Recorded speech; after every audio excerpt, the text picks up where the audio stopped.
On the program, Dr. James Moss. He's the Stephen H. Wise Presidential Fellow, professor, past chairman of the Department of Psychology at Cornell University, and the author of the New York Times bestseller Power Sleep, revolutionary program that prepares your mind for peak performance.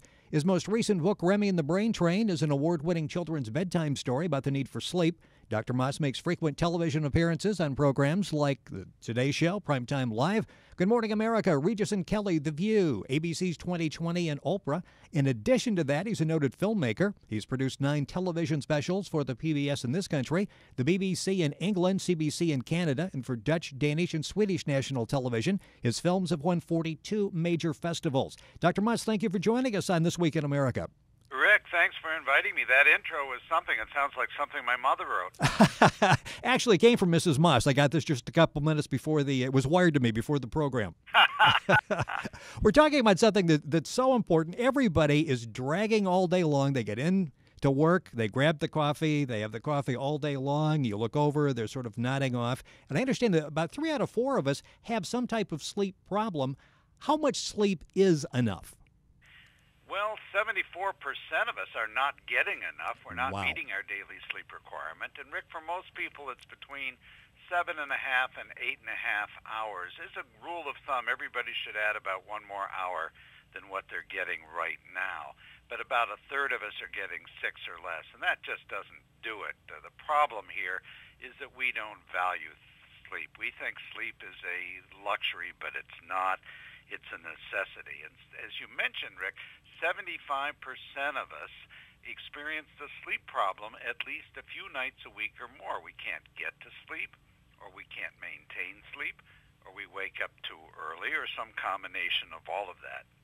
I do have a cure for our listeners who have insomnia. It's a sure cure. It's my book. All you have to do is read any 2 pages, Rick. I'm sure that's not the case. It's a bestseller, so a lot of people have picked up the book. One of the things you do is teach, I think it's one of the largest classes in the country, 1,700 students. These are all like awake, well-rested students, I'm assuming, during the course of the lecture? Absolutely. Yeah, I'm very fortunate. I do teach the largest live lecture class in the world.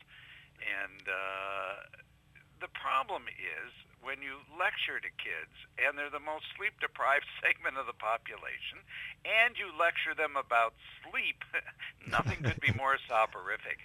Our high school and college kids need to be fully alert all day long, 9.25 hours of sleep every night, and they average 6.1. That's a 3.25 hour deficit every single night. So they're walking zombies, and our high schools are starting way, way too early. They start at 7 in the morning or 7:30, and the kids are in the classroom, but their brains are back on their pillows. If a teenager needs 9.25 hours of sleep, count back, and that means if they get up at 6 or 6:30 to get ready to go to an early school start, they're going to have to go to bed maybe at 9 o'clock at night. Now, the problem is with teenagers that melatonin, which is a brain hormone that puts us to sleep, doesn't get secreted in that teenage brain till about 11:30 or midnight. So even though they are exhausted, they can't fall asleep until around midnight. And if you do the math and you count 9 hours, that means they'll have missed the first period or 2 in school. And then principals exacerbate the problem because they schedule difficult classes like math and chemistry, physics, things like that, early in the morning, thinking, well, that's when the kids are most alert. Wrong. That's when they're most sleepy. Well, and studies show that. I know some schools around the country have experimented with a later start. How are their results? Are they doing better with the later start? Absolutely. Not only are they doing academically better, but behaviorally the kids are in a much better mood. There's less disciplinary problems, less use of drugs and stimulants, less accidents and injuries, greater abilities are shown on the athletic field. It's a win-win situation. Teachers say, at last kids are awake in my classroom and they're angels. I thought that they were something else. And, a lot of times we say if we have teenagers who act out raging hormones or don't you have a brain in your body, the answer is no, they do not. If you take a look at fMRI brain scans of the teenage brain doing problems while they're awake, not much is going on in the brain in terms of neuronal activity, and that's because they are too sleep deprived. You're listening to This Week in America. Our guest is Dr. James Moss. He's the author of the New York Times bestseller Power Sleep, the revolutionary program that prepares your mind for peak performance, and his recent book, Remming the Brain Train. That's an award-winning children's bedtime story about the need for sleep. Let's go back and talk about adults and some of the problems we face. You talk about we really, as a general rule of thumb, most of us need an extra hour of sleep. Most people will say, wonderful, where am I going to get that? Well, we think that because we're up 18 or 19 hours a day because we have so much darn work, that we don't have time to sleep. But all of our studies have shown that if you treasure your sleep, if you get your 8 hours and on a regular basis, and we can talk about the golden rules of sleep in a minute, Rick, but if you get regular sleep of the appropriate quantity as well as quality, and you get 8 hours, you will be in such a better mood, so much more awake, so much more efficient, so much more effective that you'll get everything done now that it's taking you 18 or 19 hours to do because you're making mistakes and you're slothful and you're just not energetic and alert. So we just have to substitute sleep for wakefulness, and the amount of work that you're able to do in a shorter period of time more than wakes up for the amount of work that you do when you're not alert. You mentioned the golden rules of sleep. One of the rules you have is establish a regular sleep schedule. Go to bed, wake up at the same time every day, and you say even without an alarm clock it's possible. Well, that's right, Rick. We have one biological clock, not one for the work week and one for the weekend. Right. And we have to entrain it so the sleepy phase of our biological rhythm corresponds with the time we spend in bed and vice versa. You don't want to go to bed and toss and turn, nor do you want to sleep during the day. And the way to do that, you can even cut down on your total requirement of sleep by being regular, not having a yo-yo schedule, which most of us have. A lot of us say, well, I'll make up for sleep on the weekends. Rick, that would be like saying I'll pig out all week and just diet on the weekends, or I'll be a couch potato all week and I'll get my exercise on the weekends. Not healthy, not effective. How harmful are change in shifts? Shift work is what I'm trying to say. When people end up every few months, they go to a different type of shift. How harmful is that to them? Some workers even change every week, and it's extremely harmful. Night workers and shift workers have a 35% greater risk of colorectal cancer, breast cancer. Wow. The body isn't attuned to making those shift changes unless you have about 3 days between the shift in order to readjust. The problem is that night workers try to sleep during the day, but daytime sleep is never as effective as nighttime sleep. I've never met a shift worker who's not a walking zombie. It's not very healthy. You mentioned continuous block of sleep, part of Dr. Moss's golden rules of sleep. I know a lot of people that I worked with in television that would work the early morning shift, and they would still try to stay up till 10, 11, 12 o'clock, get up at 3, 4 o'clock, go into work, and they would try to maybe sleep 3 times, 2 hours each time each day, and they said they were fine, and I'm watching them spill their coffee and walk into walls. You say continuous sleep is really the best way to go. That's what you need to do. One long block of uninterrupted sleep is the only way to go because certain things have to happen not only physiologically to our body and our cells, but also to our brain. And it takes this symphony that we play of REM sleep in stage 2, 3, and 4 alternating with REM sleep throughout the night in order for us to restore and repair our brains as well as our bodies. So a couple hours on, a couple hours off, that might have been okay in past times for the Navy or whatever, but it is not a healthy shift. And, asking people how much sleep they need or whether they're alert is not at all accurate in terms of the objective measures of how alert they are. I remember reading an interview with Brian Gumbel when he was on the Today Show saying he requires 4 hours of sleep. I mean, that he can watch the late news, he can watch the monologue with Letterman, Leno, go to bed at midnight, get up at 4 o'clock and go into work and not have a problem. Are there really people who can get by? Because I envied him. It's like 4 hours sleep. You got to be kidding me. That gives you 20 productive hours during the day. I guess, first of all, I'm making an incorrect assumption those 20 hours would be productive. But are there people who can get by on 4 hours?